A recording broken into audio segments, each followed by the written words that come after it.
Fala, galera que vai fazer o concurso da Petrobras para engenheiro de produção. Gente, hoje nós vamos discutir 5 questões. 5 questões que eu acredito veementemente cujo conteúdo estará na sua prova, certo? Eu sou o professor Daniel Almeida, sou ex-petroleiro, certo? Saí da Petrobras agora em novembro de 2016. Tive 5 anos fantásticos nessa empresa e eu acredito que vocês estarão nela para viver tudo que eu vivi, inclusive muito mais. Vamos lá, gente. Vamos trabalhar aqui 5 questões. A primeira foi da prova 2005. Gente, presta atenção nisso aqui, ó. Não pode perder questão de processo de manufatura, certo? Não pode. Gente, é inadmissível isso aqui. Isso aqui é um tipo de questão que a gente é para olhar e pá, já marcar. Olha, foi que perguntou. O tipo de processo de manufatura que pode ser identificado na perfuração de poços de petróleo é... Gente, quais são os 5 tipos de processo de manufatura que nós temos?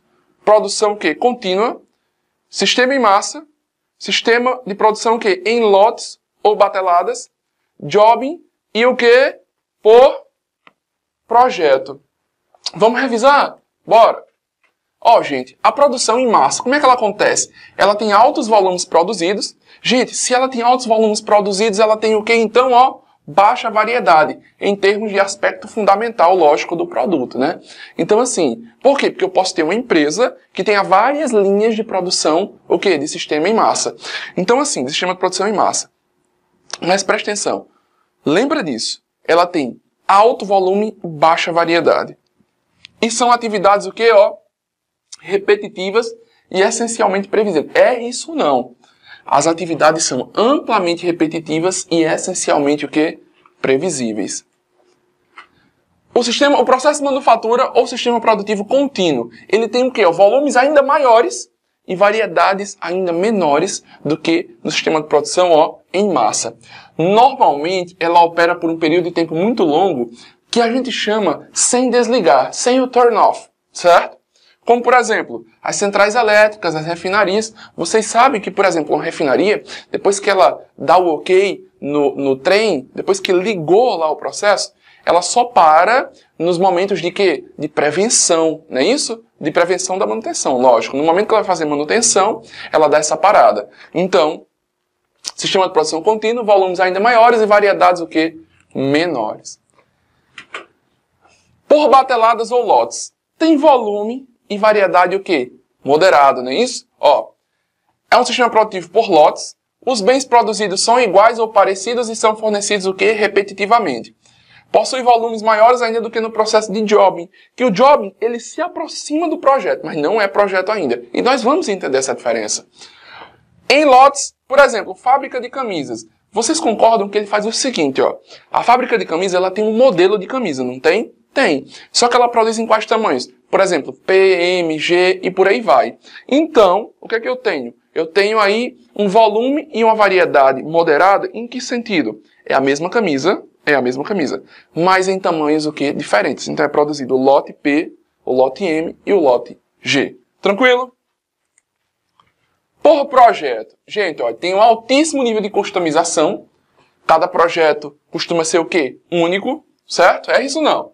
Período de tempo para fazer o produto. Você já sabe, ele tem o período inicial e o período final bem definido.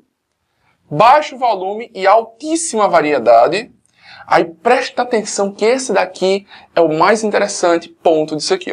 Os recursos transformadores que fazem o produto provavelmente serão organizados de forma especial para cada um deles. E geralmente se deslocam o recurso transformado. Ou seja, você não leva o recurso transformado, você não leva para que ele passe pelo recurso transformador. Você leva o recurso transformador até o recurso transformado. Como, por exemplo, construção de navios. Ninguém leva um navio ou as partes para construir num local. Você tem um estaleiro e lá no estaleiro você leva os recursos transformadores para lá. E lá vocês montam um navio. Nesse caso, é um processo de manufatura, um sistema produtivo por projeto. E faltou a gente ver jobbing, né? Jobbing é assim, Ele produz uma quantidade de itens, o quê? Menor do que projetos. Mas ainda tem uma baixa variedade, certo? Como é que ele é feito, Enquanto que em processo de projeto, cada processo possui recursos especificamente para ele, em jobbing os recursos são divididos. Mas veja só, Professor, o que é que acontece com o lead time? Pronto. É mais curto. E aí, olha só, gráficas que fazem ingressos para shows variados. Por exemplo, você tem um show da banda A gráfica vai e produz. Aí tem um show da banda B. Ela tem a mesma maquinário, mas o produto é um produto o quê? Diferente. E a variedade? A variedade costuma ser o quê? Alta e o volume pequeno. Por que, professor, o volume é pequeno? Porque você produz para um evento. Depois daquele evento, não tem como utilizar aquele mesmo produto. Por quê? Porque o evento já passou no nosso caso aqui, entendeu? Então, assim, falou, vai utilizar, presta atenção, vai utilizar itens para produzir itens diferentes, recursos transformadores para recursos transformados diferentes, mas que possuem característica única, com lead time curto, jobbing. Certo? É isso não, né? Vimos todos aqui. Aí nosso amigo, queridinho da César Gran Hill, viu? Nigel Slack. Se você não leu esse livro, ainda dá tempo. Pega esse livro e leia. Leia 2, 3, quantas vezes forem necessárias. Leia. Presta atenção. Ele dividiu aqui o seguinte, aqui o fluxo do processo. Aqui eu tenho projeto, jobbing, lotes, massa e contínuo. Isso aqui é para produtos, lógico, né? Para bens. Aí ele diz assim, o fluxo do processo daqui para baixo é contínuo, lógico. Daqui para cima é o quê? Intermitente, certo? Aí, lembrando, a variedade, quanto mais próximo de projeto a variedade é alta, quanto mais próximo do processo contínuo, variedade baixa. Mas o volume é ao contrário. No processo de projeto, nos processos de projeto, o volume é o quê? Baixo. E em relação ao processo contínuo, o volume é o quê? Alto, né?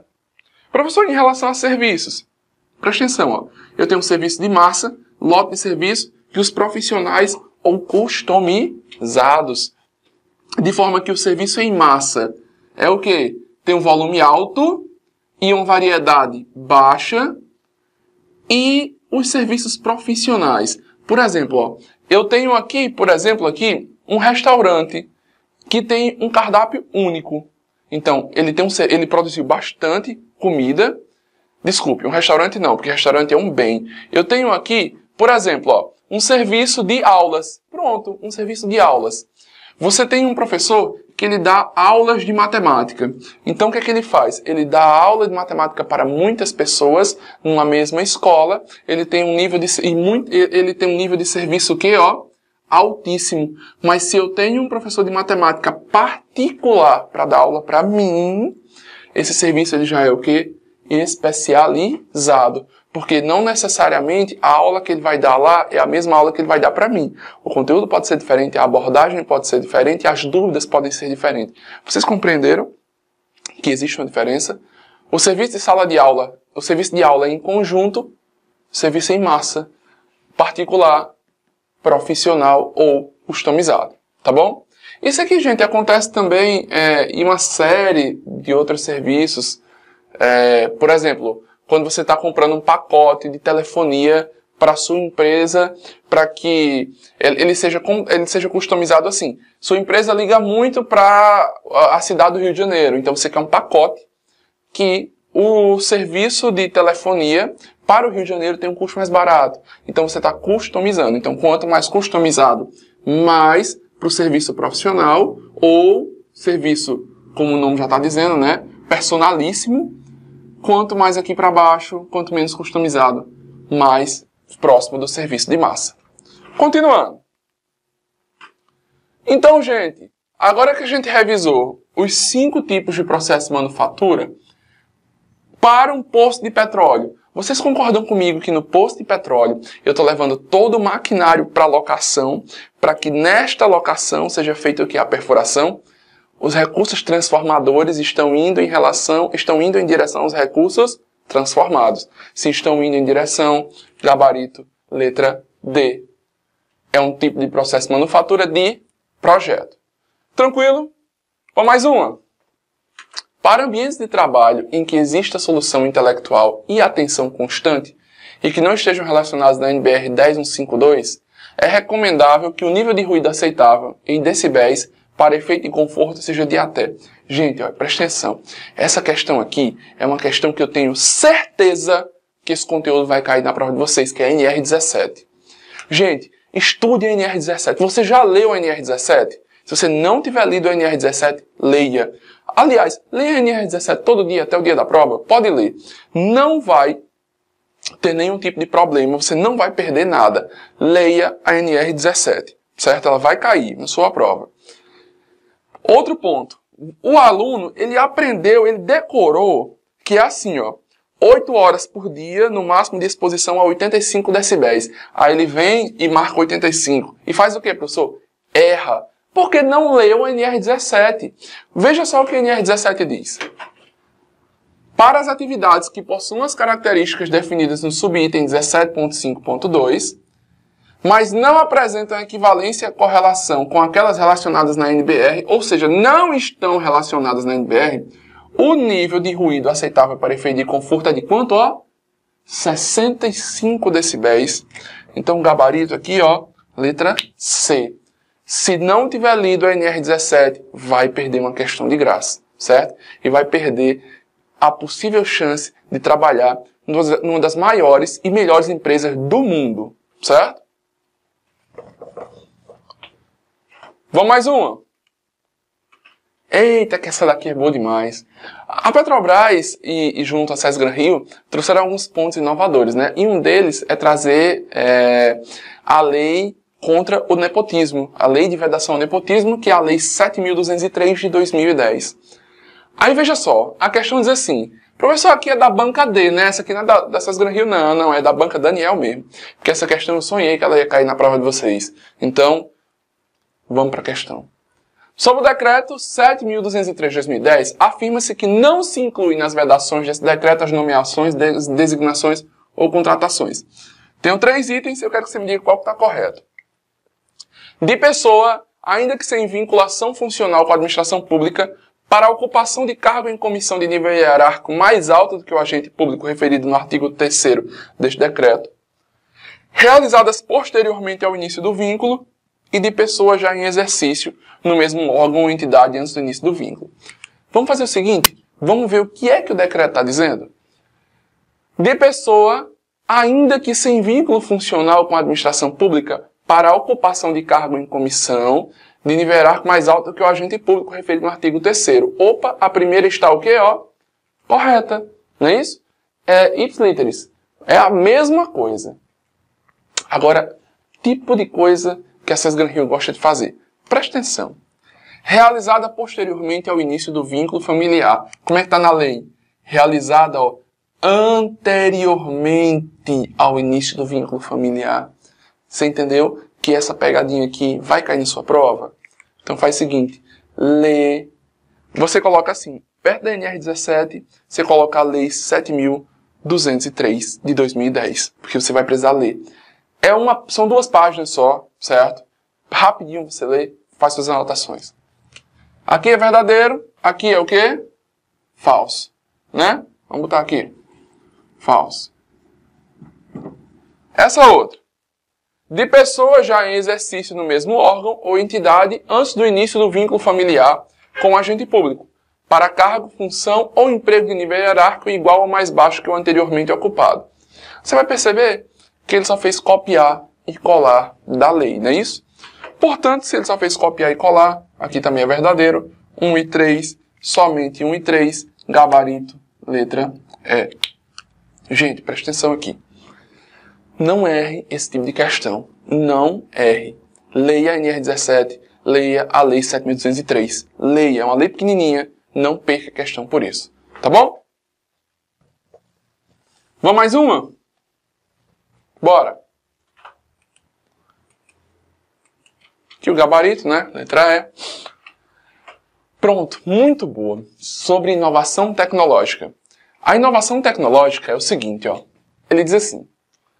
Quando existe melhoria no que se faz e ou aperfeiçoamento de modo como se faz, por acrescentar novos materiais ou desenhos ou embalagens que tornam mais práticos produtos ou processos já anteriormente existentes, ou ainda acrescentando utilidades diferenciadas ou melhorias melhoras evidentes que os tornam mais desejados pelos seus clientes, consumidores e, portanto, mais competitivos. Isso aqui está no Manual da Inovação Movimento Brasil Competitivo de 2008.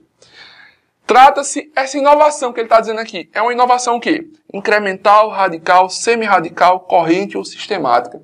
Gente, vamos estudar isso aqui? Ó, professor, há quantos tipos de inovação? Usualmente nós só temos o quê? 2. O incremental ou de sustentação, que está relacionado a uma evolução ou mudança nas características de um bem ou serviço já existente. Presta atenção, a inovação tecnológica incremental, ela apenas aperfeiçoa, ela não tem uma mudança de produto, ela tem um aperfeiçoamento de um produto. Eu tenho um celular, aumenta as funções dele. Por exemplo, isso aqui é o quê? É uma inovação tecnológica incremental. Radical ou de ruptura. É uma inovação de um produto completamente inédito, onde um produto completamente inédito foi criado. A quebra de paradigma. Agora não. Agora, gente, é o seguinte. Eu deixo de ter um produto e acabo tendo outro. Eu tenho um produto inédito, um produto completamente diferente. Então, veja só. Vou dar um exemplo para você. Eu tinha antes um celular, vamos dizer assim, normal, e depois passei a ter um smartphone. Veja só.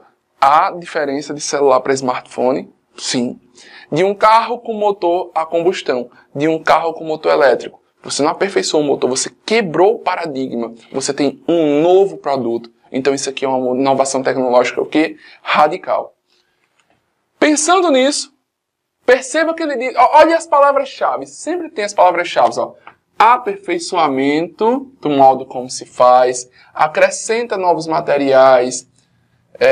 Processos anteriores já existentes, ele torna mais prático. Ou seja, ele não está trazendo um produto novo, ele está fazendo o quê? Aperfeiçoando o que já existe. Logo, o gabarito é uma inovação o quê? Incremental. Gabarito. Letra A. Tranquilo? Bem fácil, não? Nós não podemos perder. Sim, gente, ó. E essas questões, exceto a 3, são todas que já caíram na prova da Petrobras para engenheiro de produção da Banca César Gran Rio, tá bom? E vamos para a nossa última questão. Uma empresa que trabalha com rigoroso controle da qualidade de seus processos de produção utiliza uma máquina que produz peças usinadas. Pois tem até que juntar, né, aqui. Mas tá bom, dá pra gente entender. Cujas especificações em milímetros são 15, mais ou menos 0,12. Sabe que as especificações desses processos utilizam 6 desvios padrões, 6S, produzindo peças com desvio padrão de 0,02 milímetro. Conclui-se que o índice de capacidade, índice de capacidade, muito bom isso aqui, certo? Desse processo está compreendido entre... Professor, como é que eu faço o índice de capacidade? Presta atenção, a capacidade de um processo ela é definida como sendo o quê? Pensa aqui comigo, ó. É a capacidade inerente para a produção de peças o quê? Idênticas por um longo período de tempo sob um determinado conjunto de condições. Professor, como é que eu faço isso? Assim, ó. O limite superior menos o limite inferior estabelecido sobre 6 vezes o desvio padrão. Não esquece essa fórmula. Guarda lá no seu coração. Guarda aí. Limite superior menos limite inferior, dividido por 6 vezes o quê? O desvio padrão. Então, como é que fica? 15 mais 0,12 dá 15,12, que é o limite superior, menos 15 menos 0,12 dá 14,88, sobre 6 vezes 0,02.